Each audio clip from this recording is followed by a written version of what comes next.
Hello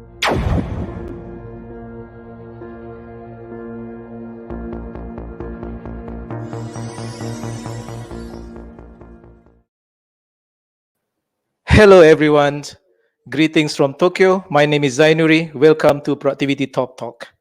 Today we are featuring grand finale, the last session for the year with a special lineup of speakers. But before that, let me share the highlights from our Productivity Talk series in 2020. Resource is not a problem. The problem is proper management and maximization of your resources. Look at it again, look afresh at things. I'm sure you'll find opportunities to also do well in this moving forward. Survive first, do well later. Yeah, Kaizen is from Japan. Even Huawei also learned from Japan about Kaizen. Improvement. That's why. The days where the companies are evaluated by size, by resources is over. You have to have innovation activities and the innovation management system because content of SDGs requires a very non-linear thinking and behavior to achieve. And the public sector productivity plays a key role on the sustainable social and economic growth of nation. Being said, don't be only shareholder-oriented, be stakeholder-oriented. You're more than just a profit-making company. Because the indigenous peoples themselves would like to have a kind of education that prepares them for the present and the future generation. We all understand that the subject of decentralization is becoming of more importance, particularly in the context of pandemic. Of the APO member countries are facing that how can we convince those SMEs or which are the most difficult issues government leaders must deal with during the COVID-19. I see that Fiji has actually thought through all these initiatives and make deliberate efforts to support the women during this period. The situation that many countries are facing, you mentioned about the need to stay home, requirement to be quarantined. We should build a tool for assessment of smart manufacturing. Without those cure or vaccine, washing hands and wearing masks and having social distancing, and when you have symptoms and just staying at home.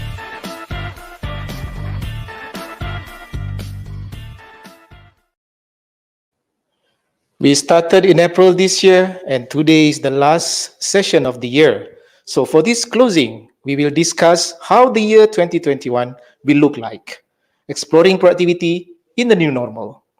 So the three speakers will share their views, accompanied by APO Secretary General Dr. AKP Mochtan. And today is a very special day. We have a special anchor, a seasoned journalist and president Antara News Agency Indonesia, Mr. Mediatama. I welcome Pak Mediatama. And welcome to all speakers as well. Mr. Mediatama, I hand over the floor to you. Over to you, Pak Mediatama. Thank you. Thank you. Good afternoon, good morning to everyone in Asia and throughout the world who is watching today. First of all, let me again introduce myself. My name is Mediatama Suryodiningrat. I am the President Director of the Antara News Agency in Indonesia. First of all, my commendations to the APO for their initiative in engaging industry leaders throughout the region in helping overcome us all throughout this very difficult time. Definitely 2020 has been a very unique year, not just as a year, but for all humankind. It is a pandemic, it is a crisis of global proportions which none of us have ever gone through before. And today, fortunately, we are gathered to have three very capable speakers to engage us and probably tell us the lessons learned of 2020 and probably potentially the predictions and what to do for 2021. So let us go ahead for this session. All the speakers will be given about 7 to 10 minutes. to engage and present what their experiences are in their respective fields, and then it will be continued through a Q&A later on. So to go into straightforward, let me call on the first speaker for today is Pak Imtiaz Rastgar, chairman of the Rastgar Group in Pakistan. So, Pak Rastgar, the time is yours. Thank you very much, gentlemen and ladies, and greetings from Islamabad. The weather is very crisp and good here, sunny winter. And as like everybody else, we are passing through unusual circumstances of the pandemic. And business is really, it is taking us into different circumstances all the time. And but I would like to basically really addressing the SMEs who are really affected, the small micro businesses and the SMEs, because they are the worst affected. And but the thing to see is that, you know, every crisis leads to an opportunity. I have been in business about 53 years now, and we have seen a lot of ups and downs. But I have seen that if you manage to survive one crisis, then that you are poised for the next opportunity. So for everybody in business, I think, and other people, it's time to press the reset button. And the first thing to do is to start looking out at your resources, reaching out to your community. You can discuss your needs, other people's needs, gain empathy with your surroundings and with the people surrounding you, and also by helping other people. When you are helping others, you basically help yourself. When you involve your family, then the family also starts to give you good ideas and good support, and that is also very important at a time like this. And the other interesting thing I would like to bring to my SME friends is that we have trade organizations. All of you must be sitting close to one trade organization or the other. It's time to reach out to them more closely, empathize with the businessmen there, and also see what your trade organization or your business support organization is doing under these circumstances. And very often they are already working together with the local government and with the federal government to ameliorate what is the current situation.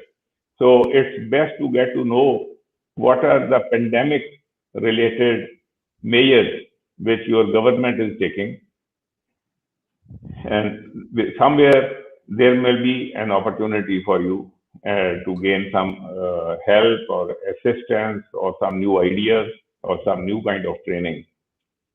The other thing is to reach out to customers.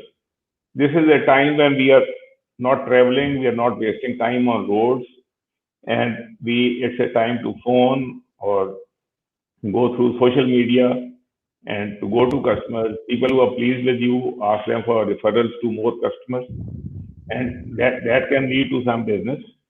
And the other thing is to reach out and see what are your cost drivers. Whatever business you are, then you must see what are your cost drivers, and those cost drivers must be scrutinized very well, and the business model may need to be changed.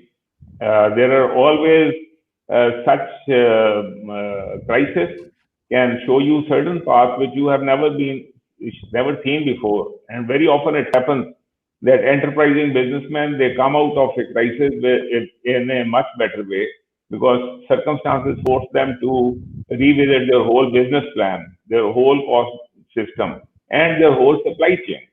So all these things, when you start looking at them, and very importantly, to reduce waste in your company. There is wasted time, there is wasted space, there are processes which are too lengthy. These all needs to be revisited and seen, put on paper, excluded from your daily thing. So that will lead to certain amount of a situation where you can shrink and survive.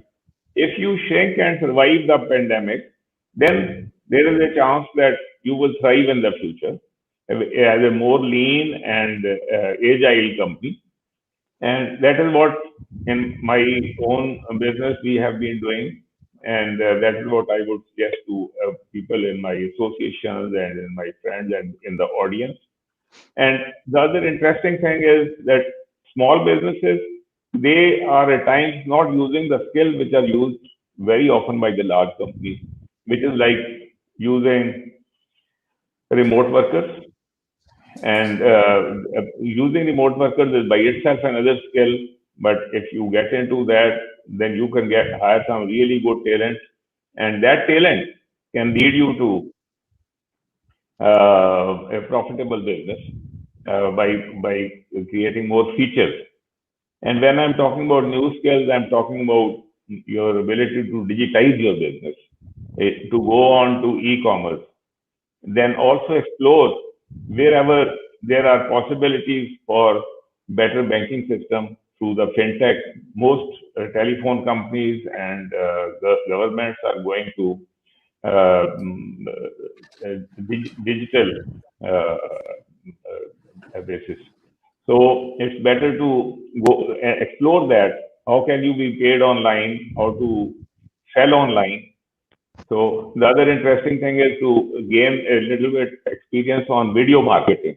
Has become a current tool of the world at this moment, and small businesses can do wonderful by creating their own small videos and then similarly, like we are using Zoom and StreamYard and many other uh, facilitations.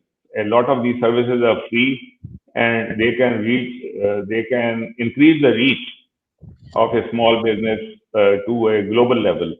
So the opportunity at times for a small company sitting confined in their own small hometown, that can be multiplied to a global level through these measures. So another interesting thing I would like to bring to everybody's notice is that you must look at your business and what are the profitable segments. Keep only the profitable segments and let go of whatever else which is going to take your energy. So concentrate on the best profit opportunities and try to do it through a social media strategy. If you have a certain thought, maybe you can get to friends or to some consultant or somebody who can make a good social media strategy for you. One of the things which I have practiced throughout my life, I started life without any funds, uh, uh, and but it was guerrilla marketing. And guerrilla marketing is the best tool of a small business. And when we are finished with this session on Facebook, I will on our Facebook page, I will paste a link where people can go and download an article on tips for guerrilla marketing, because it is low cost marketing for the small business and where they can make good profit.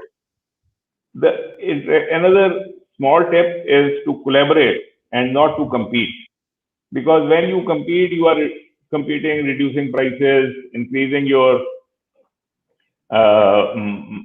expenses. So best thing is to collaborate. See who you can collaborate with and what are the features of that collaboration. That makes much more sense than going into a price war with your other competitors and getting into a problem with your finances. And finally, I would say it's the power of prayer. Whichever religion you are in, the prayer is always very helpful in reframing your mind in more serene thoughts and adjusting with the new situation. Something.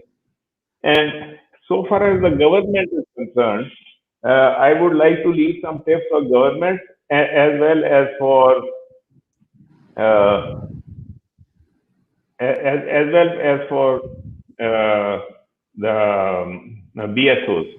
So the best thing the government can do is to give cheap credit. Expensive, high interest credit will not help anybody. But if the businesses survive through cheap government credit, which is done very easily, which is less of bureaucratic hurdle, then that credit can do wonders in the short run and keep people, make them, help them to survive. And then they can, as they survive and they go on to the next phase, then they are good taxpayers and they will make up for whatever help the government gave them. Similarly, for the BSOs, the chambers and the associations and other support organizations, I would say tips of this kind should be converted into regional languages, and the small businessman should be mentored, and there should be stories told to him by the local BSOs, and they should be mentored. So these are some of the things which. I apologize. One more minute, sir, please. Yes, I am. Thank you very much. I am very delighted to be given this opportunity to share my thoughts with everybody. And thank you very much, APO, for bringing me on the line. And I hope that this would be helpful to my other brothers and sisters in the small businesses in all our region. Thank you very much. Okay. Thank you very much, Pa Rastgar. Just as a quick follow-up to what you said, I was very interested in how you said that SMEs need to change their business model. However, for small enterprises who may not have the wherewithal, the capacity, how do they change this business model while they are initially just still trying to survive at their initial phase? So very, very briefly, if you can, 30 seconds, if you could follow up on that. That is the difference between an entrepreneur and the others. You see, the entrepreneur has to survive. There is a way for him. You see, he will find a way of surviving, and when he starts to look at the situation, he will find a way of steering himself out of it. So, because there is no other way. Either he survives or he dies. Okay. Well, thank you. We could possibly follow up on that later. Now we move on to our next speaker, the Honorable Dr. Nurzadi bin Hamad, who is Secretary General of the Ministry of Tourism, Arts and Culture, Malaysia. Dr. Nur, the next 10 minutes is yours. If we could get some insight on how you would manage tourism in this age of new normal. Thank you, moderator, Mr. Yatama, and fellow panelists, ladies and gentlemen. Assalamu alaikum and a very good afternoon. First and foremost, it gives me a great pleasure to extend warm welcome and greetings to all of you here. I am delighted to be able to join this talk today to share some insights on Malaysia's experience in ensuring the productivity in the tourism industry can be maintained and be sustained in the new normal as a reflection to the impact of COVID-19 pandemic. As a people-oriented industry, tourism is one of the hardest hit economic sector and expected to be the last to recover. For Malaysia, the ministry has estimated the loss of the tourist expenditure for the period of January to June 2020 is about USD 10.8 billion, or is about ringgit Malaysia 45 billion. And we estimated that it will reach up to USD 24.1 billion, or nearly ringgit Malaysia 100 billion by the end of 2020. Since the border is still closed until the end of 2020, we at the Ministry of Tourism has emphasized on the development of domestic tourism in order for us to offset the downturn in the economics due to the absence of foreign contributions at the moment. And the focus will still be the same for 2020.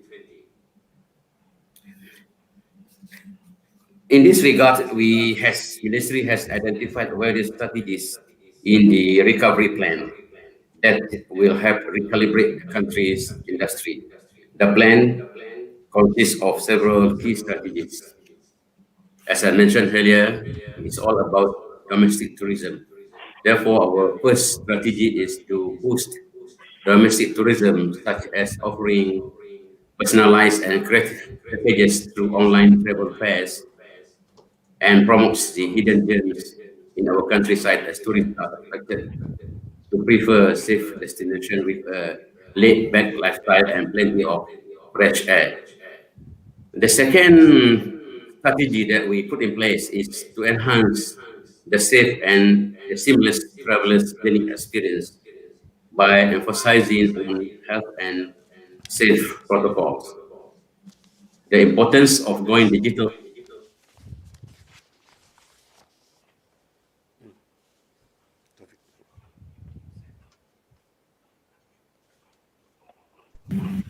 I think, can you hear me? Yes, we can hear We you. can hear you. Yes, we can hear you fine, Dato.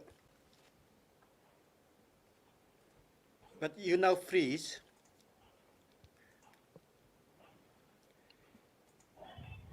Dato.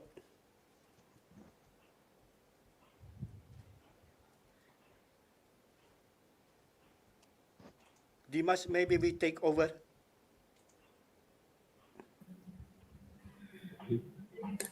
Can you hear me? Can you hear me? I think there's some problem with our internet here. Yeah, we can hear you, Dato. Oh, okay, sorry. Then our third strategy is to develop a one-stop digital information platform for tourists. And with that strategies in place, we believe that the impact of COVID-19 crisis has emphasized the need to reinforce the resilience of the tourism industry. Thus, it is vital also for the industry to move towards a more sustainable tourism model based on social inclusion, restoration, and protection of the environment, health, and well-being. The other point that we are going to do is that there will also be a shift in preference and behavior of travelers. Thus, it is important to enhance the quality and culture, products, and services by adapting the new normal, such as hygiene, cleanliness, and health safety. The other point that we also emphasize is to strengthen the public-private partnerships, especially in reinventing the tourism arts and culture products to become more attractive and co-organizing arts and cultural events under the concept of cost and profit sharing. Additionally, in order to ensure the industry remains competitive, the ministry also has implemented several initiatives to help ease the burden of the tourism industry. One step that we are in, the point one of the initiatives that are in place now is that we are trying to utilize the technology and innovations in making and in marketing and promotion of tourism, arts, and culture related products and services through digital platforms. We are also organizing the domestic tourism wives online courses for licensed tour guides. And we are also conducting Meet in Malaysia campaign, which runs until December 2021, to help and support the MICE industry players to plan and prepare for future international and local businesses events to be organized in the country. Ladies and gentlemen, we also established the tourism recovery plan, which main focus is to help the industry to boost the economy for the benefit of people and industry players. With the cooperation and commitments of all parties, the stakeholders, especially the industry players. We hope that the impact of COVID-19 pandemic to the tourism industry can be minimized as much as possible. We believe that through several initiatives, for example, exclusive discounts on tours and holiday packages in conjunction with the Cuti-Cuti Malaysia campaign or Let's Holiday in Malaysia, we do hope that the people of Malaysia will travel within the country. I think these are the strategies, and in fact, from these few initiatives, it shows quite a positive impacts, and we do hope that the industry can come back to the normal as soon as possible, because people are what we call it, are waiting to travel from one place to another place. Thank you very much. Thank you very much, Mr. Chairman. I think that's all from Lester on how we are trying to ensure that the productivity in the tourism industry will still continues, even though in the new normal as now. Thank you very much. Assalamualaikum warahmatullahi wabarakatuh. Waalaikumsalam.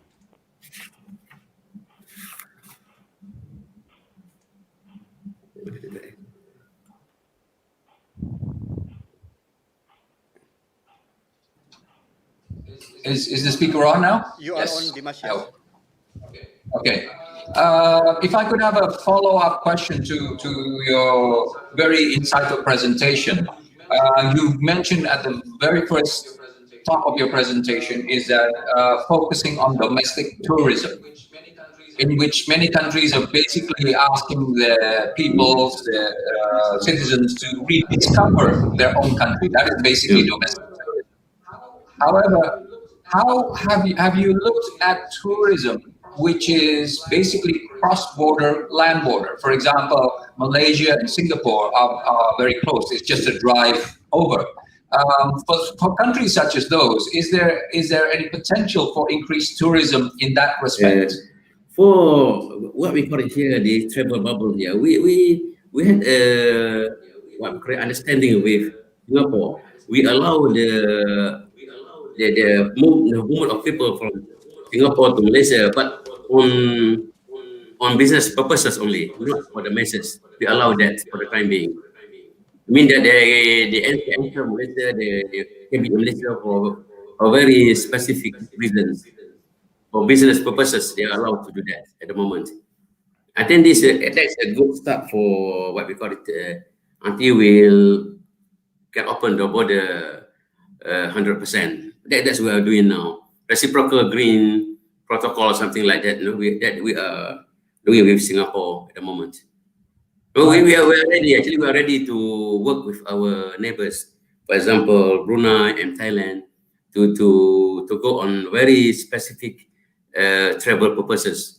For example, if there are a green area in our neighboring countries, we are willing to open to green area in Malaysia for a very specific. For example, they come here for scuba, they come here for golfing, for sports, tourism, something that we are willing to do that. But as I think we agree that in order to do this, we need an agreement from both countries. That's the most important part. And I think Malaysian government is negotiating on this with our neighboring countries. Thank you. Okay. Again, as a follow-up for this lesson of domestic tourism, obviously the standard cost is going to be different from foreign tourists to domestic tourists. Now, is the government then intervening to help subsidize, the differences in costs? Obviously, the average spending of domestic tourists is going to be different from foreign tourists on average. Now, how do you overcome this sort of very different business model? We realize that I think everybody accept the fact that tourism is all about moving from one point to another point, from one place to another place. And when it comes to activities, all the economic activities, all one that change, all can be considered as tourism-related activities. What we are doing now is that I think most of the countries are doing the same. we provide some sort of incentive or packages or subsidies, to people who want to stay at the hotel. For example, we will give them certain discounts, and we're also working with domestic airlines, meaning that the online airlines will also offer some discounts. What we want to do at the moment is we want to encourage people to move from one green place, one green point, or one green area to another green area, because we believe that when that movement occurs, all the economic activities along the line or the chain can benefit from this exercise. Whether it can be give what we call it in terms of returns or not, I think we need at the moment we need to concentrate on this domestic, because as I mentioned that when there's a movement from one point and to another point, we believe that the economic activities along that line will also take place. Yeah. Okay. Yep. I think you can. I can explain later on if there any answers, any question. I can explain later. Okay. All right. Thank you so much for your insightful presentation, Dato. I would like now to move on to our next speaker, who is Mr. Yoshimitsu KAJI, Chairman of Cinnamon Inc. in Tokyo, Japan. Sir, the time is yours for the next 10 minutes. Oh, thank you very much. My name is Yoshi Kaji. I'm the chairman of Cinnamon AI, which specializes in an entrepreneur company, which specializes in a business AI, which is more AI OCL and natural language processing and those kind of things. In addition to that, working as the chairman of this company, my role is the chief sustainable development officer as well, because we believe in that creating the new business model, which is pretty sustainable, is one of the responsibility for the startup like us. We just started 4 years ago. So how to install the sustainable business model inside of that from the scratch is going to be the key to be successfully achieve the sustainable development goals in 2030. That is why I played the same chief sustainable development officer role as well. And also, I have been advising Kamakura City Smart City Initiative, which I saw you directed Mochtan in Kamakura a couple of months ago. Nice to see you again. The smart city is one of the representation of the combination of the technology like XL and AI and robotics, and how to create a more sustainable and more healthy life in that humankind in the future as well. So I have a couple of other laws at the same time, and I'd like to present my observation and share with you all right now. What I was asking was defining the reshaping work style. Actually, what is happening right now in Japan is that kind of back and forces between accelerations of business and slowing down the business to protect the human the lives as well. So there's always the high level of the tension between acceleration and slowing down right now. So as Dito mentioned about that tourism is one of the biggest the industry here in Japan. So the central government tried to accelerate the tourism industries. However, sometimes that leads to the increase of the COVID-19. Can you hear me now? Yes, Hello. you're good. Yes. Okay. Okay. So so that high level of the balance has been needed. So the government is trying to achieve that high level of that balance right now. So that is what is happening here in Japan. So look at a little bit of the future. there is a fundamental transformation is going on from the three perspective, which reshaping the original notion of humankind. First one is the notion of distance. Second one is the notion of the time, and third one is the notion of location. This three notion is going to be changed. Like what we are doing right now, we do not have the barrier of the physical distances. So we can talk about the same topics at the same time without any hesitation. So that is the a fundamental transformation of the distance, time, and land. So combining these three notions, we have to create a plan for the next generation of the city planning. So what we are doing right now is in Kamakura, we are trying to shaping these three notions and try to create the new work styles, which doesn't doesn't be limited by the distance, time, and allocations. So, in that sense, I would like to show you share with you the one example, which is Tokyo 2020 Olympics and Paralympics. Last August, there was the great success of the U.S. Tennis tournament was observed. There was right historical success of the big sports event because if you take a look at the last final match of this U.S. News Open, there was no that singers over there. However, you can listen to the voice and the clouds, which was created by AI. This innovation is driven by the partner of U.S. Open event, which is IBM. IBM tried to recreate the experience of the tournament by providing the AI created sounds. Uh, at the end of the day, that program performed very well, and the organizer glad, very glad about the outcome of the success of this event.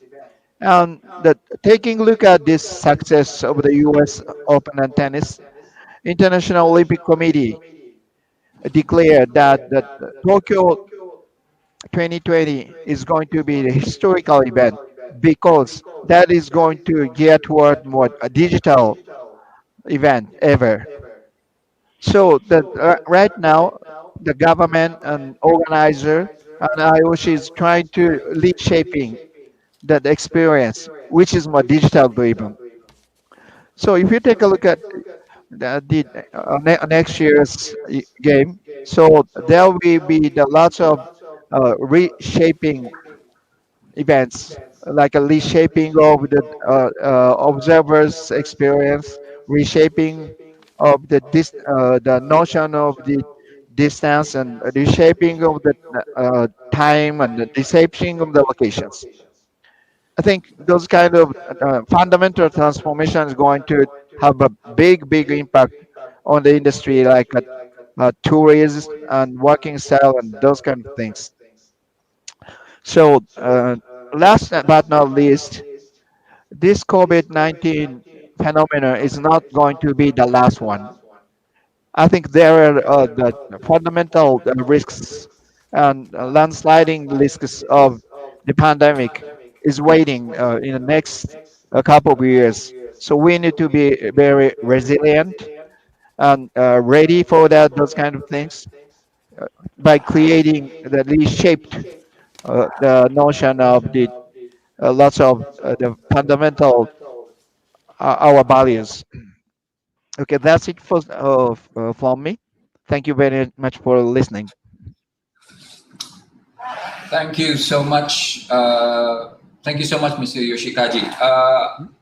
You raised a very interesting point, and my question to you is, as a small or medium enterprise, or even a big enterprise, looking into AI and technology, looking into a new way of working, what are the guidelines or parameters where technology and AI comes in and humans remain for a company that is just starting off and needs to change?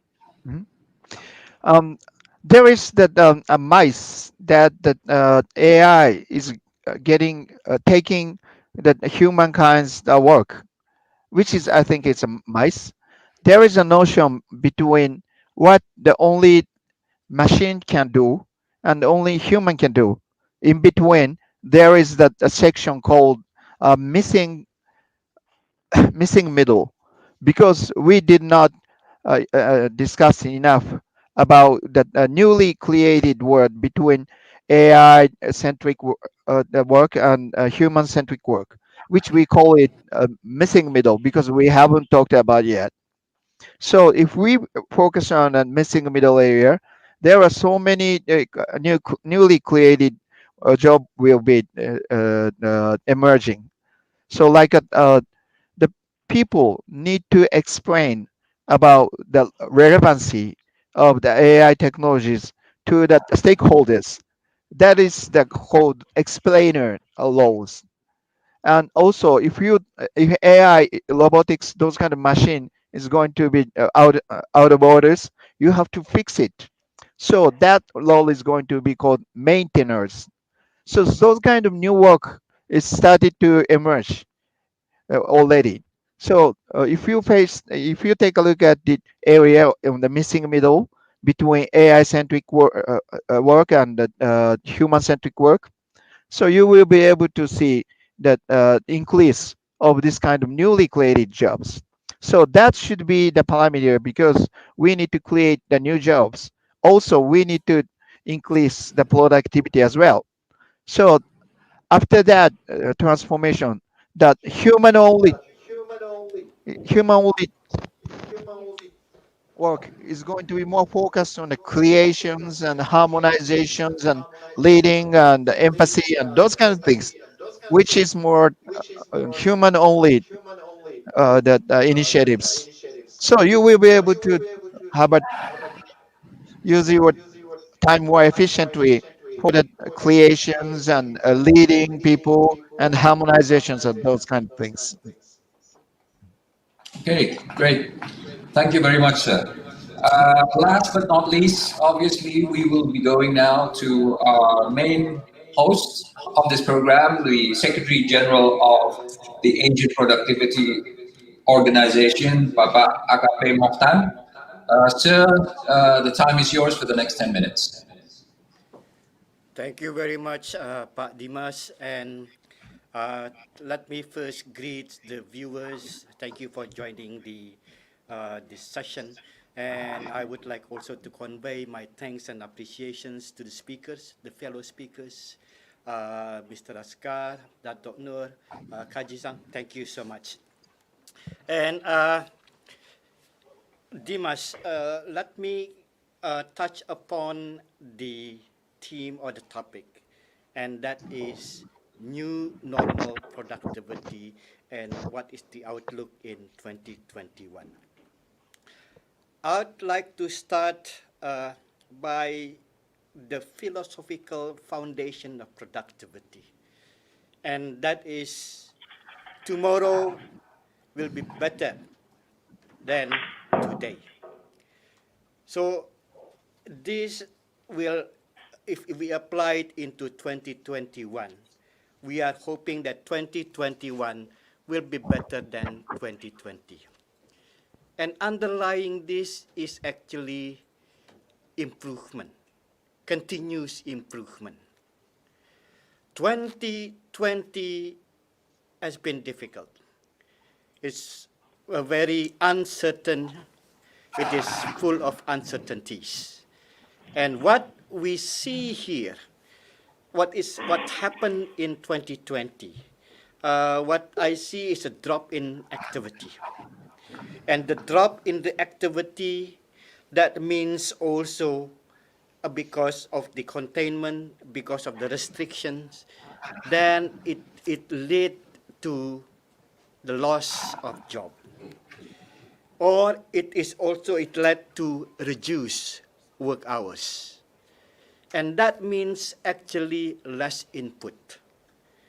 Productivity is about input and output. Now that we have this less input, how do we produce the same? So that is one challenge. But the situation is broader than that. What we are seeing is actually not really the core of the productivity, but it is, as Imtiaz mentioned earlier, it is surviving. So 2020, there were two key activities: surviving and navigating the uncertainties. That was the keywords for 2020. Now, how do I look 2021, and how will productivity look at this supposedly new normal?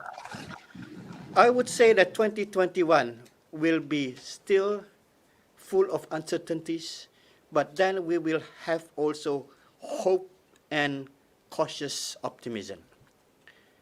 The news that the vaccines is coming, that is a hopeful sign that the worst is over or behind us. And also, almost a year under the pandemic, then actually we have also learned a lot. At the beginning, we were lost. We felt helpless. But by now, we gained the knowledge, how we can approach. Yeah? And here, the key words for the 2021, I would say, will be adaptability and grow and accelerate. We adapt. It is happening already. It happened, like this work from home, the new business style, the new work style. And then the question is, what kind of, how can work from home can be productive? How do we measure? How do we ensure that the new businesses, like delivery through virtual, will be also continue to be productive? What will be the new set of skills required? This will be the business of productivity. And when we talk about this adaptability, I think Kaji-san has mentioned also under the AI that digitalization. Digitalization is no longer an option. It is a necessity. And what happened to those that with the analog entities or companies? This is actually a chance to close the digital gap. We will see that the most of the restrictions will continue for some time, although, as I said, it's cautiously optimistic. But the adaptability is very important. And here I am also reminded by an earlier quote by Darwin, who says that it is not actually the strongest, it is not the biggest, but the most adaptable that will survive. So this will be the key for 2021. Adaptability and how do we grow and accelerate.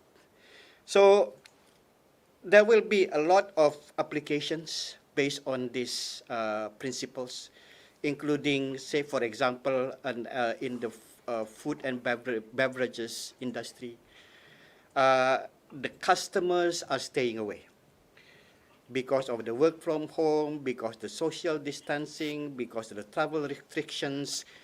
The customers are no longer there. But then it is actually we need to get closer.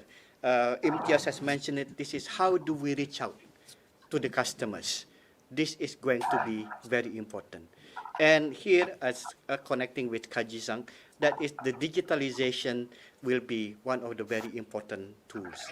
So I recap that then adaptability, innovation, innovative will be very important as part of the key requirements of productivity in the new normal. Pak Dimas, I stop here. Thank you. Okay.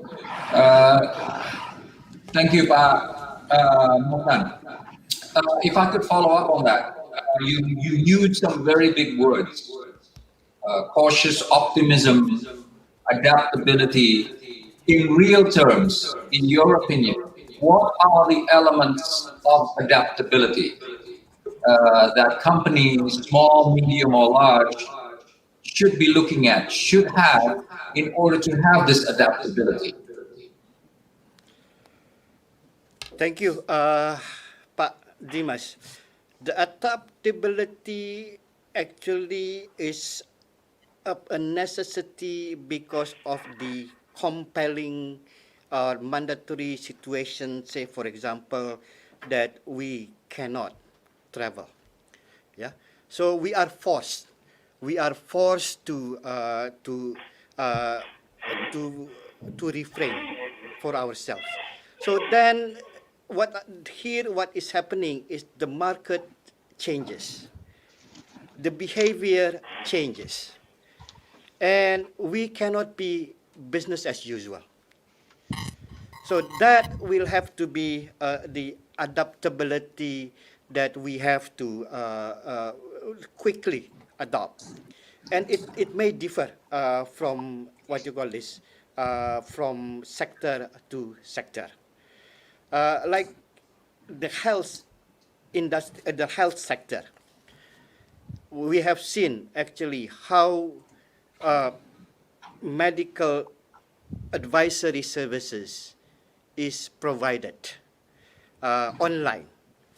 So this is a new also what you call this services. This is an adaptability that has been adopted in the health sector. We can see also how it is in education. There will be so many children who otherwise will be disrupted because of this social distancing, because of the restriction and everything. Then online, what you call this, curriculum has been developed. It becomes now almost the everyday feature, and then it becomes a new actually skills for the children also to adopt this situation.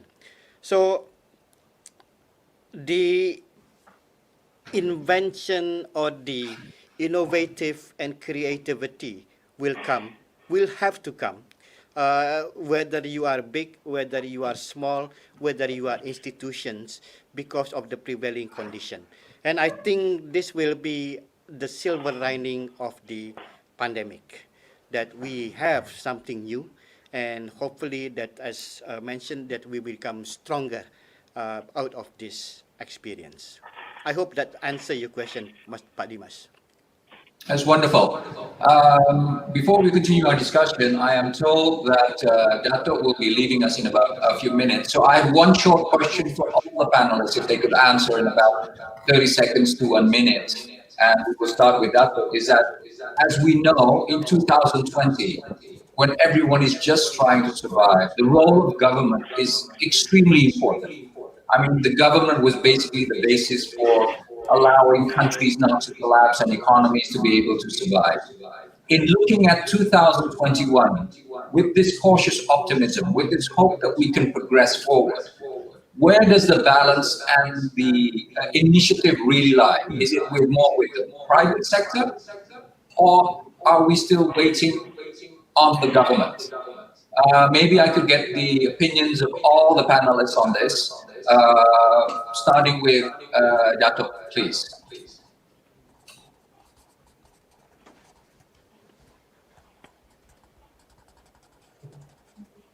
Thank you again for the question.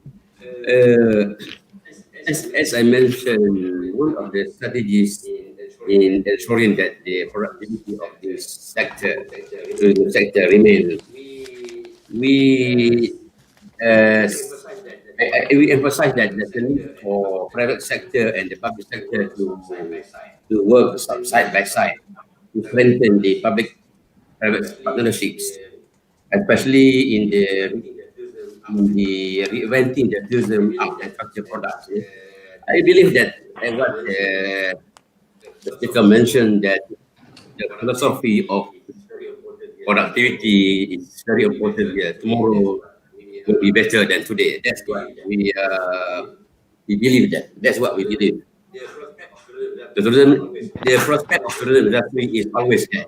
Once the situation back to normal, I strongly believe that the people will travel again. This will boost the industry. And that's why at this point of time, we encourage the private sector to be more productive, to become more productive, more innovative. For example, in coming out or in organizing arts and cultural events, they have to what we call they have to keep on by innovating the products. And what the government did is that we will provide the infrastructure here. Say, for example, we will provide what we call financial support or any assistance for the private sector to what we call it, to take part in strengthening the industry. We cannot deny that. We cannot deny that the public private sector must work together in this like this. We cannot leave just for the public sector to handle this situation. The private also must come in and play their role. I think that's what we are doing now. We are encouraging and all the private sectors who are able to produce something very innovative, very productive in aspect of the tourism industry. That's what we are doing at the moment. We cannot rely alone to the public sector. I'm sorry, I have to leave because I need to accompany the minister to another meeting. Also something to do with the productivity of the tourism industry. We have an urgent meeting at 2:15. Thank you very much, Dato. On behalf of all participants at the APO, thank you very much for your time. And I understood that you will be, someone will be sitting in for you to answer potential questions after this. Yeah. My director of the director of policy on tourism will be replacing me also in this meeting. Okay. Thank you, and again, thank you everybody. Assalamualaikum warahmatullahi wabarakatuh. Waalaikumsalam. Thank you very much, Dato. Thank you. Keep in touch with everyone. Thank you. Thank you. I'd like to continue straight ahead to Mr. Imtiaz. What do you think? Private sector will be the lead or still government in 2021? Actually, it has to be the private sector because it's the private sector which is in business, and that is where the talent for lies, for business, and they will always find new ways of doing things. As you have seen from Kaji-san, now it's quite amazing how it is possible to create a stadium experience through AI. So you see, this is a survival technique, you see, and we have found a new method of doing things. So I think it will continue, and businesses keep adapting.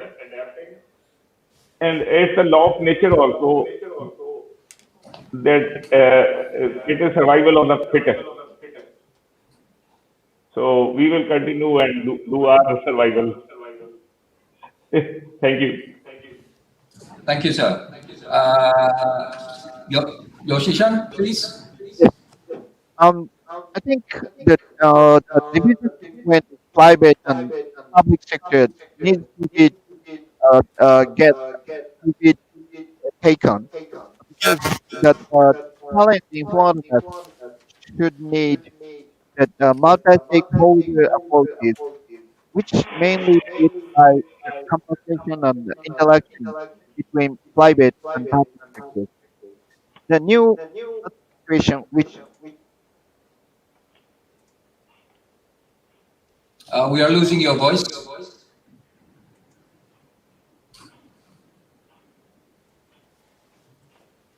No, we still cannot hear you, I think.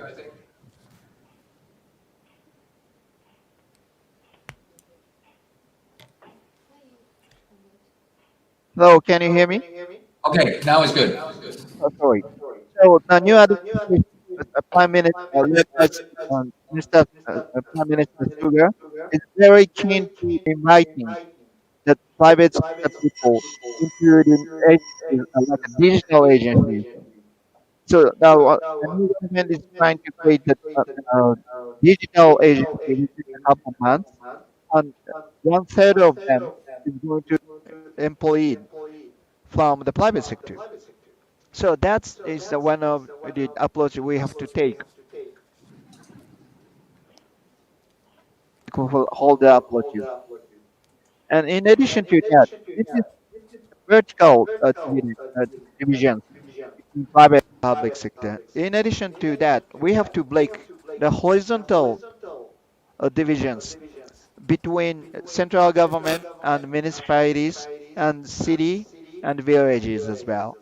So by talking to that another the hierarchies of the operations, that the municipalities will be able to work more efficiently in addition to the cities and villages and towns as well. So that interaction, conversation, and cross-border the alliance is going to be needed in horizontally as well as vertically. Okay, thank you. Pak Mochtan, what are the analysis and recommendations from APO, Government Private 2021? Thank you, Pak Dimas. The government will continue to have key roles, as we have seen in the beginning of the pandemic. The role of giving life support in the form of stimulus. That was a very important, because that the health crisis was also actually an economic crisis. So once, for those who have lockdown, then it was actually very important for the government to assist with policies, with in fact with cash. And another important area where the government will have to continue is on the public services. So it is a must, and it is the government we will expect to continue its role. But at the same time, it is also the private sector's role to give us inspiring lessons. I see that the private sector is the key, or the place where we can see creativity, where we see innovations. And here, what I mentioned earlier about adaptability. Adaptability actually is shown by the private sector. The ministry will always be there. There is no issue with a ministry, yeah. But a company, you will have to really adapt. You need to be innovative. You need to be creative, as I said, in navigating the uncertainties. And therefore, we need to say, there's yes, there inevitable that we saw also bankruptcies. But we need to see also there are also many other new businesses that come up. Yeah, you need to gauge the rate between bankruptcies versus new business. So the private sector has very important role, and as I said, this will be the cradle for creativity, for innovation, and this is where the talents are. So it is, to conclude, Pak Dimas, it is not either or. I think each will have to have niche responsibilities and role. I hope that answered the question. Thank you, thank you, Pak Secretary General. I would like to acknowledge, first of all, the presence of Pak Muhammad Daud Muhammad Arif, who is sitting on behalf of Dr. Nur Jari. We will get to you in a little bit, Pak. But first of all, I would like to now open the session to questions and answers. And I would like to acknowledge and invite Dr. Ham Yip, head of the Productivity Organization of Vietnam. If you have a question, please present them now. Hello, can you hear me? Yes, we can, sir. Okay, thank you very much, Dr. Mayatama and SG Dr. AKP Mochtan and our speakers for the very impressed sharing on the new normal productivities. Yes, we can see the big challenges for SMEs, especially the SME in tourism industry. So, in Vietnam, we have chance to promote domestic tourism by reducing the prices of air tickets, hotel, and so on. Also giving many promotion scheme. But for a long time, it still have had problem to solve. So I have the question to panelists from Malaysia and Pakistan. So in your opinions, how the tourism industry, especially the SME in this industry can adapt to the new normal? Thank you very much. So, thank you. Pak Muhammad Daud, you sit down 1 minute and immediately you have a question ahead of you. Sure. So, I will let you answer the question first. Okay, thank you so much, our representative from Vietnam. Good question. Well, as you know, the environment or the situation of the tourism industry, especially in Malaysia, I would say about 90% of them are MSMEs at the moment. So the focus is very much on them. How do they adapt? This is, I think, the topic has been covered also by Tan just now. Adaptability is the key. But we have gone through this pandemic for about 1 year now. The assistance from the government is very essential, and which we have done it very quite well. However, as we know right now, for the SMEs or for the tourism industry as a whole, the supply side is still at the high side relatively to the demand, that we don't have any inbound tourists coming in. The domestic tourism is sustaining the industry at the moment, but it cannot be last for long. So with this current situation, the adaptability key is really important. What the government is doing is, of course, we are assisting them in trying to reskill them. There are several ways that we are trying to look into this particular matter. For one, if I can share, is asking them to move into a new normal whereby try to do more online engagement, online sales of, I would say, craft and arts and culture, and even food and beverages. Also, we try to ask them to venture into online system. The other way is that, like it or not, some of the workforce within the tourism industry need to venture out to other sectors. This is something that we need to also be realistic about. Maybe not entirety, but some portion of it, due to the demand is low at the moment, they need to venture outside of the tourism sector and look for other opportunities in other areas at the moment. So this is something that we need to look at, and we are trying to be realistic as much as possible. Thank you. Imtiaz, do you have something to add? Yeah, no, it's very interesting. I mean, we have put together a lot of great ideas. And actually, what Mr. Daud was saying just now, the challenge is how to monetize the virtual experience. You can put the virtual experience on the net. Usually, such services are, a lot of such are free, like Zoom, etc. But when you have to provide a business product on the net, and that is it. So my thought is, how do you monetize this?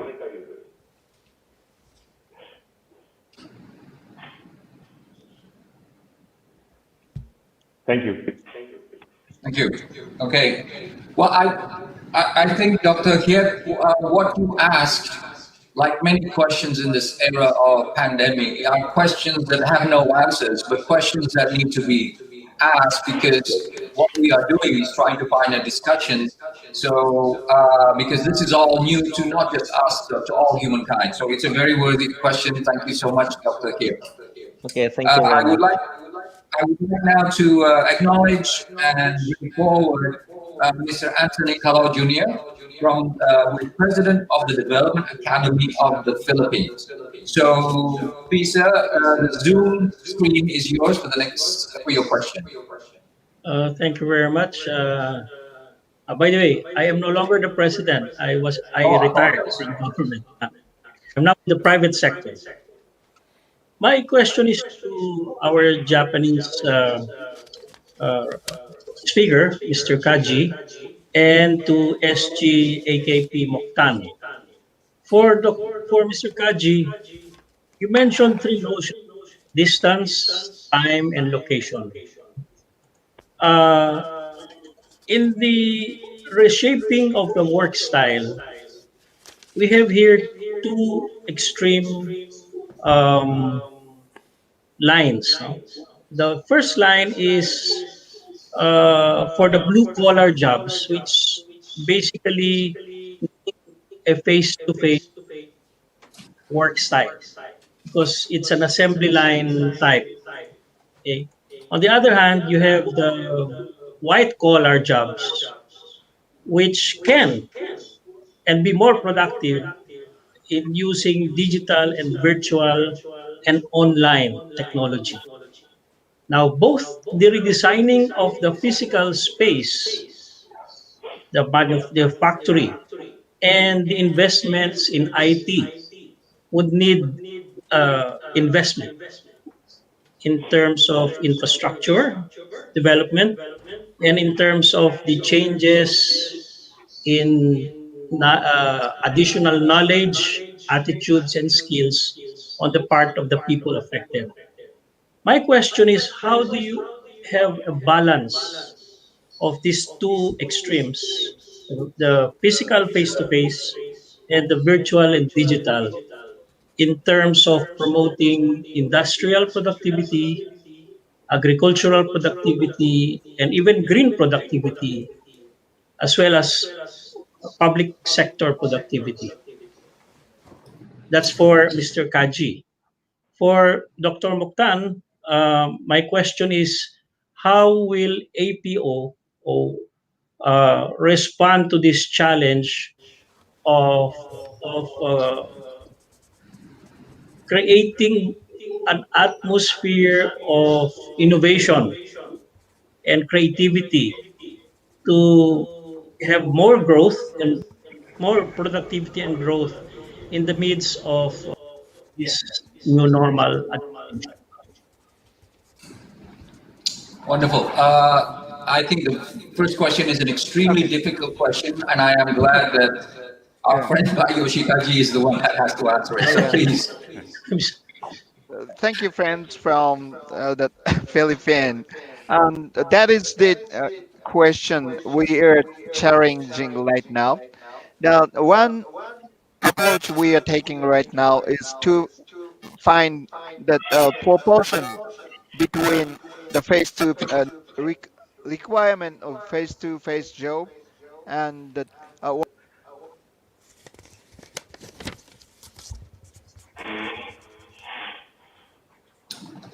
Yoshi, we are losing your voice, I believe.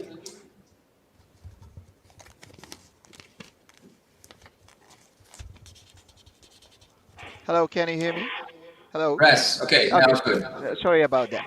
So that is the biggest question, biggest challenge we are facing right now. The first approach we have to take is to analyze the proportion between face-to-face job and the white collar jobs, so to speak, as you pointed out.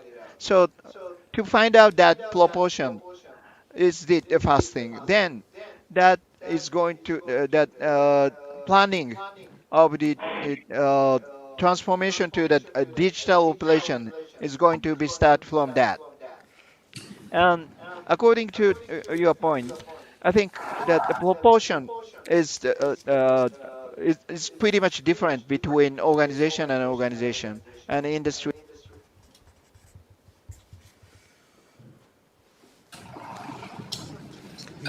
Yoshi, we are losing you again.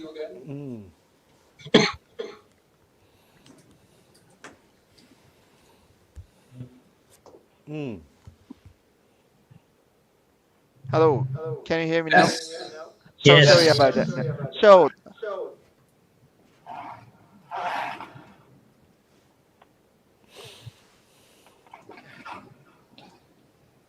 We lost you again, Pak. hello, how about this? Okay. Yes. Okay. Okay. Yeah. Okay. Okay. Sorry about That's that. good. So then we have to move to the planning of the new.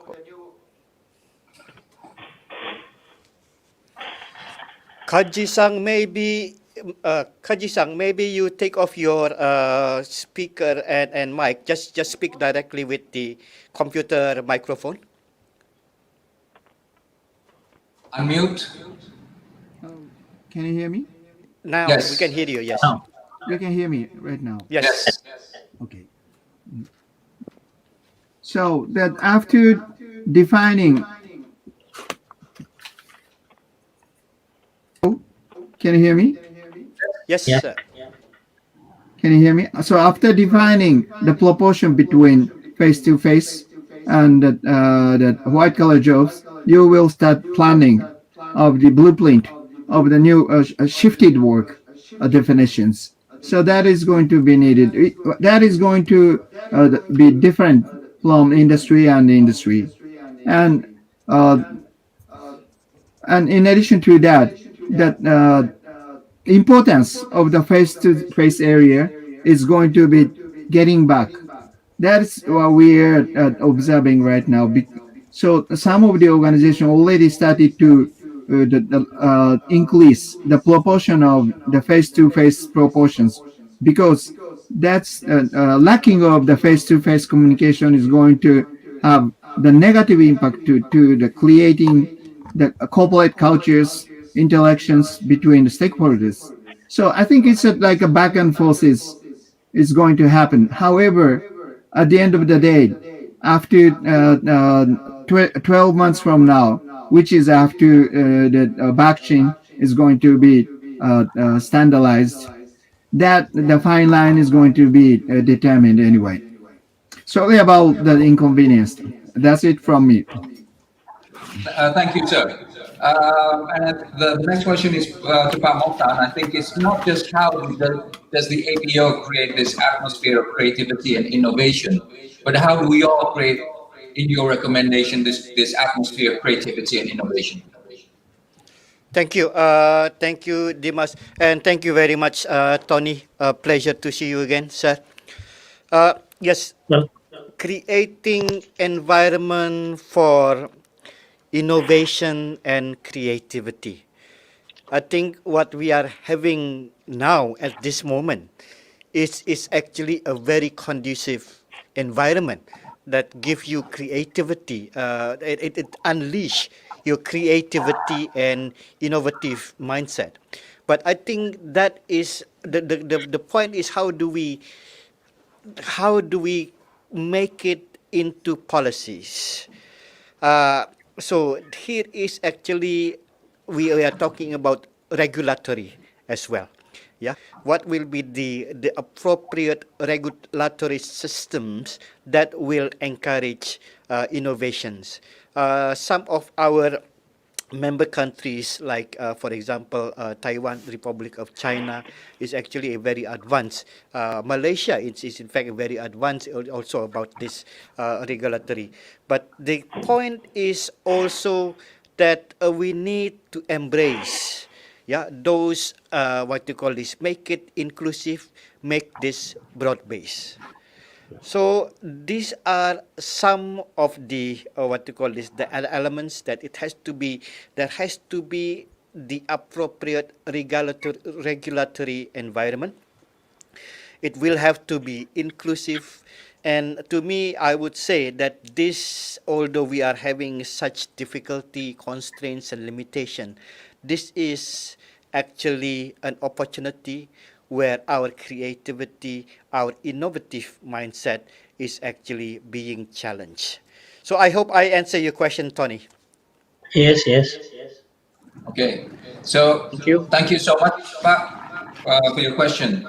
I now have the honor of reading out a question from the audience to all the panelists. And the first question that I would like to ask is from Pak Bilek Sagaan from Mongolia, NPO. With technology and virtual technology and connectivity the way forward during this COVID for SMEs and other enterprises. But as we know, technology is expensive, it's costly, and often the acceptability, the mindset to accept technology into this new area of work is very limited. What would be a good way, in your opinions, to resolve this? How do you introduce this to often a company which is not used to such technology, not used to such ways of working, and to employees who may fear that their job security is threatened by this new technology? Maybe we could answer from, first of all, the technology expert to answer first to all these questions. Pa Yoshi, please. I think the technology is. Can you hear me? Yes. So technology is just a tool to create the happier life of the humankind. So how to position that technology as that supporter of the human life is going to be the one and the only key to be the technology is going to be prosperous. So we need to be always focusing on the ideas how to fix, how to position the technology as a supporter of the humankind. Pak Imtiaz? Yes, sir. Actually, from the small business perspective, the technology is not expensive because I remember 50 years ago when I was in business, communication was a problem. There was no internet, resources were difficult. Now all that is at fingertip. Now, for that reason, people can set up an internet shop, and that they are already ready-made. Then younger people are coming out from universities, and these people are very well equipped, and they are agile in the mind, where they can be used as they are not expensive people, and they can always be brought into the mainstream. Any small business can come into the mainstream by using these smaller tools of technology like online, like online shops, virtual seminars, using databases. People can be using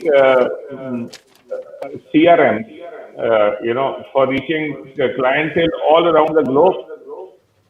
They can do desktop search, desktop search, and with that desktop search, they can find customers around the globe for their products. So these are some of the things where small businesses can use technology which is already available and not expensive. Thank you. Thank you. Pak Daud, please. Yes, thank you. I'm just going to add on with two very specific questions so that we can learn from this particular instance which Malaysia is particularly right now implementing. For one, I do agree at the moment, technology itself to be on board without developing a whole system is quite relatively not expensive in terms of for SMEs to join in and leverage from it.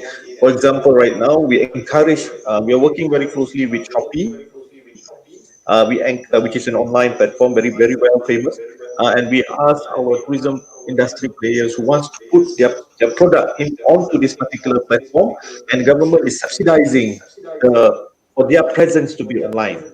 So that's one area where we can reduce the cost for those SMEs to join in this online marketing and online platform. We don't encourage them to develop their own platform because we know that the cost of marketing and promotion will be very huge and costly. So we leave that to the existing platform, and we subsidize our existing entrepreneurs to be on this platform. That's one. Number two, Malaysia has also introduced more than 250 billion US dollar worth of fund for SMEs in the tourism industry specifically to transform their business and adapt to the new normal and adapt to the new technology as well.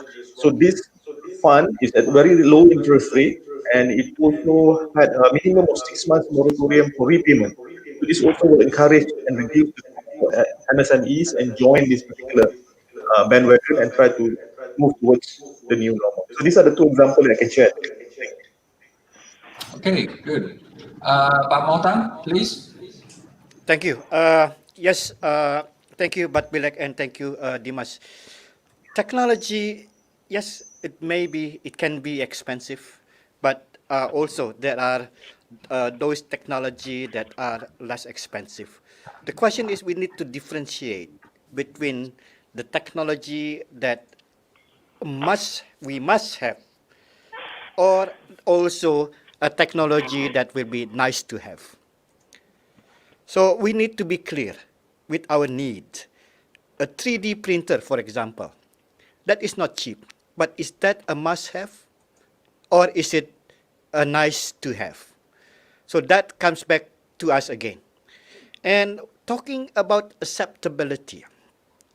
Now, let's take these applications in handphones. There are so many now. Everyone practically will have a handphone, and you have so many choices of the applications.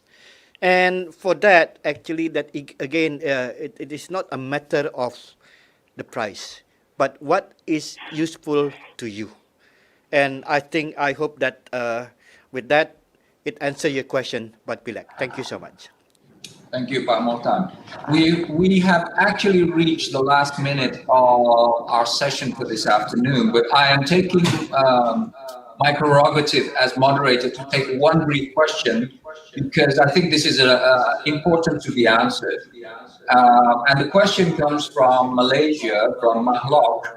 And the question is, now that we have all been working for about at least 5-6 months, many of us, many companies mostly working from home, how has this, in the panelists' experience, impacted productivity, effectiveness, but most of all, in relation to customer service and experience? So from your experiences, please, just 1 minute to answer this very key questions which I think a lot of CEOs and managers are asking themselves. Maybe we can start with Imtiaz this time. Yes, thank you very much. I think this pandemic put my companies into a very stressful condition, and we suddenly quickly learned a lot of skills of working online, and by collaborative work with my team, which were spread over some 10 towns, we were able to achieve certain goals, which would have taken us maybe more than 1 year to do. We did that in 3 months. So there is a good hope to realize. Thank you. Thank you, sir. Pak Daud?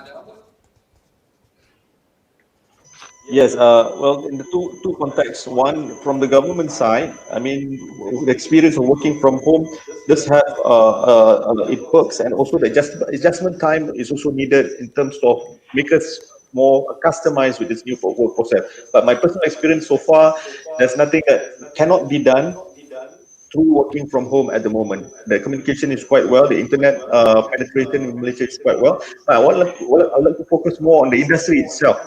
The tourism industry, however, is a people-centric industry. It will not work so long when or for people to work either online or provide service online for the longer term. Only for the adjustment period right now, it's okay, but it also can complement what they are doing. But however, the industry itself is people-to-people centered. It's an experience where people go and enjoy rather than just looking at a video or through virtual reality and augmented reality. So for the tourism industry, I can safely say that the more people are out there, the more the services provider are out there, the more productive they will become. I think the key word is adaptability, as Pak Mochtan repeatedly said. Okay. Right. Pak Kaji? Yes. And in Japan, there are three things are happening after the COVID-19 work style shift. First one is the deterioration, decrease of the efficiency of the work itself. And second one is new system of the tracking that working efficiency is started to emerge. And third one is deterioration of the teamwork or the corporate culture. So these three things are happening right now. So it's just that in Japan it's like a extreme side we went once to introduce the whole that work from home styles, but that is going to be getting back a little bit. And I think it's like a back and forth situation is going to be recirculated for a couple of months, upcoming couple of months. Then we will find a fine line by combining the newly invented track system of the efficiency as well as the right proportion of the interaction of the work from home system. Okay. Thank you very much, sir. Now, in the interest of time, I would like to hand it over to Pak Mochtan, not only to answer this final question, but to also give his closing remarks at the same time for this wonderful session that we have been having in the last hour and a half. Pak Mochtan, please. Thank you so much, Pak Dimas, and thank you, Pak Mahalok, for the question. The work from home, yes, what it means also the challenge in communication. And in the corporate culture, for example, communication is a very important element. It may also mean whether the input or in terms of quantity, meaning hours, or also when we are talking about quality, will be the same. Certainly, there might be gap. And when you add it into customer experience, the customer experience also will be different. But here is actually an opportunity again.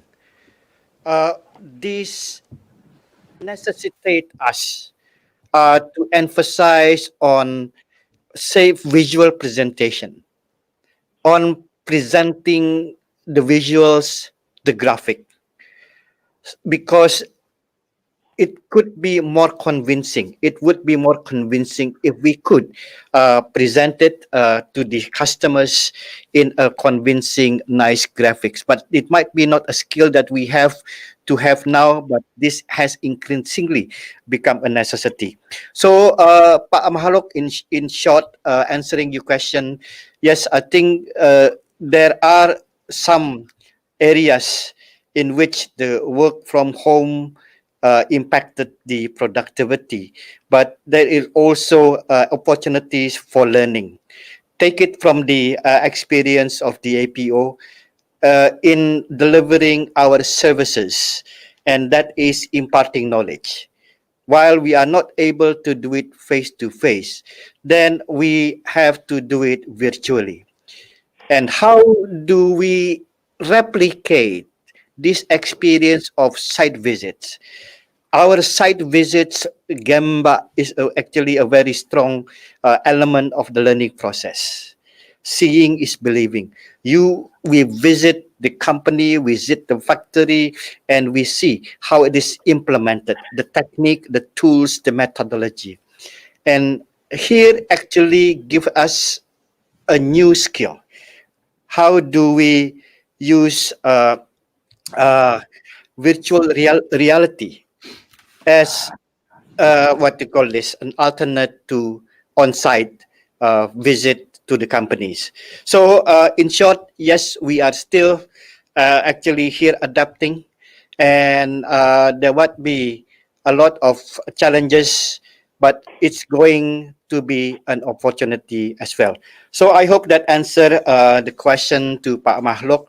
And as for closing, I would come back to what I stated at the beginning.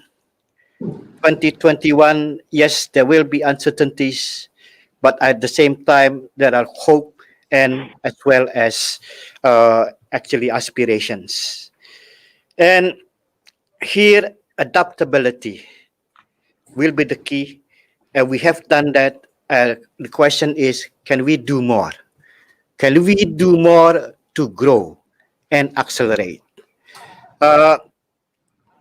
There are sectors that are hit harder than the rest.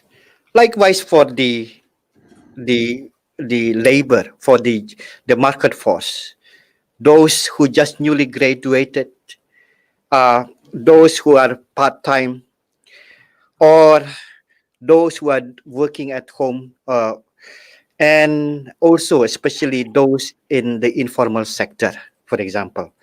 This will be a very difficult time. The large company may have retention policies. They will come back, the workforce will come back when the economy picks up again, when the activity. But here again, we still have to push it. We need to be innovative. We need to be creative. And let me close by saying that productivity is actually continuously improving. We make continuous improving. We adapt, we innovate, we be creative. So on that note, I would like to thank Pak Dimas, especially our moderator, for facilitating the discussions, and Kaji-san, thank you so much, Kaji-san. A pleasure to meet you again. Imtiaz, thank you for your insights, and Pak Daud, pleasure to having you on board as well. And thank you for the speakers. I mean the Hiep and Kalau, Tony, who has joined us, and others who have also joined this session. I will hand over the session to the MC. Okay. Well, just as a closing note, just as a closing note, we have reached the end of our session this afternoon on the new normal productivity for 2021. First of all, thank you again to all the panelists. If this was a live session, I'm sure you would be getting a standing ovation. So on behalf of myself and the panelists, clapping for you, for everyone. Thank you so much for your time and insights. Thank you also, I think that we must extend to the APO for their initiative in continuing to push us forward further. I do not dare make a conclusion for the talk, but I will say that if 2020 was an age of survival, I'm sure this coming year will be one of optimism. Optimism which is based on adaptability of work, adaptability of business model, and the adoption of new technologies, all of which under the spirit of empathy as we go to hopefully the final phase of this global pandemic. So thank you very much, everyone. It has been an honor to be with you, and I hope to see you live, not just on screen, in the not too distant future. I return to the host and the MC. Thank you. Thank you very much, Pak Dimas. Thank you to all the speakers. It was a lively, a very informative talk.